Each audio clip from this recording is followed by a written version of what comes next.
आज से पहले लोग जो है उम्र-दराज यानी कि बुजुर्ग लोगों की कदर किया करते थे, लेकिन आज का ज़माना है वो पैसे की कदर करते हैं।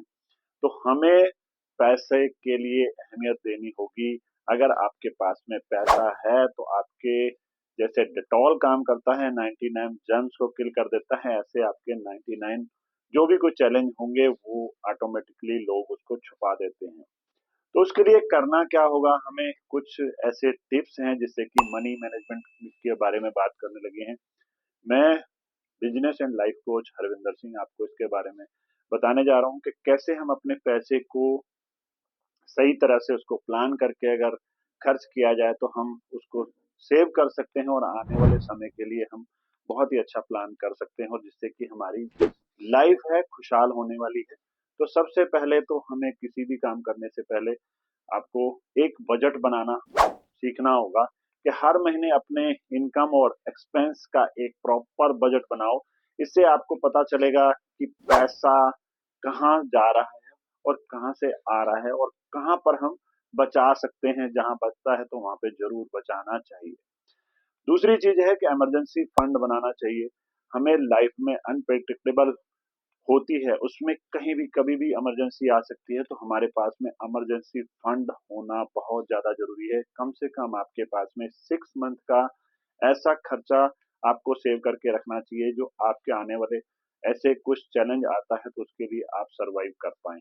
किसी के आगे आपको हाथ फैलाने की ज़रूरत ना पड़े। और डेबिट से बचना बहुत ज़्यादा ज़रूरी है, उससे कोशिश करें कि आपको डेबिट से बचना है। क्रेडिट कार्ड अगर आप यूज़ करते हैं तो उसका भी तरीका है कि आपको लोन लेने से पहले भी आपको सोचना होगा कि क्रेडिट कार्ड एक लोन की तरह है। जितनी जल्दी हो सकता है क्रेडिट कार्ड का भी आप चुकता कर लें या उसको पहले ही सेव करके उतने मनी को रख लें ताकि आप उसको क्रेडिट कार्ड का बिल ड्यू डेट से पहले ही चुका सकें। तो समझदार जो है इंसान वो ऐसा ही करते हैं। फैसला हमें अच्छे से करना चाहिए। इंटरेस्ट रेट पर भी हमें ध्यान देना होगा कि कहाँ हम कौन से बैंक जो है लोन पे अगर रेट कम है इंटरेस्ट रेट तो उसी से ही लेना चाहिए। तो आपका बहुत छोटे छोटे पैसे भी आपको बहुत सारी सेविंग कर देते हैं। बात करते हैं हम फोर्थ पॉइंट की। तो सेविंग को ऑटोमेटेड करना होगा हमें। मंथली सेविंग के लिए ऑटोमेटिक ट्रांसफर सेट करने, जैसे कि आपका बैंक से ऑटोमेटिकली पैसा निकल जाए, पहले खुद को पे करो, रूल फॉलो करें।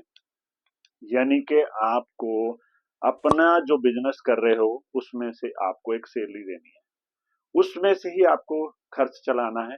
ऐसा नहीं है कि बिजनेस का पैसा आपका सारा पैसा है, अदरवाइज आपको बिजनेस में लॉस होने के चांसेस बहुत ज्यादा हो जाते हैं। तो आपको अपने आप को खुद को सैलरी देनी है, आप बेशक उसके ऑनर हैं। बात करते हैं पांचवें रूल्स की। तो इन्वेस्ट करना सीखो। पैसा सिर्फ सेविंग अकाउंट में रखने से ग्रोथ नहीं होता है, उसको एसआईपी या म्यूचुअल फंड वगैरह में या स्टॉक में एफडी में जैसे ऑप्शन, बहुत सारे ऐसे ऑप्शन हैं। आप इसके बारे में और बहुत सारे आपको नॉलेज मिल जाएगी, आप ढूंढ सकते हैं या किसी आप अपने अकाउंटेंट से बात कर सकते हैं कि कहाँ क्या कर सकते हैं, या किसी फाइनेंशियल एडवाइजर से इसके बारे में बात कर सकते हैं। बात करते हैं सिक्स पॉइंट की। इम्पल्स स्पेंडिंग करो, कंट्रोल करें। जरूरत और जो भी आप चाहते हो उसके बीच में फर्क समझना है कि क्या चीज आपको खरीदनी है और क्या नहीं खरीदनी है। हर चीज तुरंत खरीदने की आदत छोड़ दो, उसी सोचना होगा, समझना होगा, उसके बाद ही आपको खर्च करना होगा। हम क्या करते हैं इंस्टेंटली खरीदने के बारे में, उसके पास वो चीज है मेरे पास नहीं है, तो हम फटाक से डिसीजन ले लेते हैं। आपकी नीड है या नहीं है, तभी इस चीज को खरीदना चाहिए, तभी आपकी सेविंग हो पाएगी। बात करते हैं हम सातवें पॉइंट की। फाइनेंशियल गोल सेट, जो है हमारे गोल है उनको सेट करना होगा। अपने शॉर्ट टर्म और लॉन्ग टर्म गोल फिक्स करो। जैसे मान लो आपने एक कार लेनी है या घर खरीदना चाहते हैं या अपने रिटायरमेंट का प्लान करना चाहते हैं, गोल के हिसाब से ही सेविंग और इन्वेस्ट करना आपको आना चाहिए। और कंसिस्टेंसी जो है, डिसिप्लिन से ही आप अपनी फाइनेंशियल जर्नी को सक्सेसफुली बना सकते हैं और आने वाला समय आप अपने लिए बड़ा ही इजी कर सकते हैं, क्योंकि आपके पास पैसा होगा तो सब चीजें। क्योंकि बुजुर्ग होने के बाद आपके पास, या बुजुर्ग बूढ़े हो जाते हैं तब आपके पास पैसा आने की बहुत सारी ऐसे सोर्सेस कम हो जाते हैं या आप इनकम नहीं कर पाते हैं, तो आपके पास वो सब चीजें होनी चाहिए कि आपका बुढ़ापा बड़े अच्छे से कट जाए।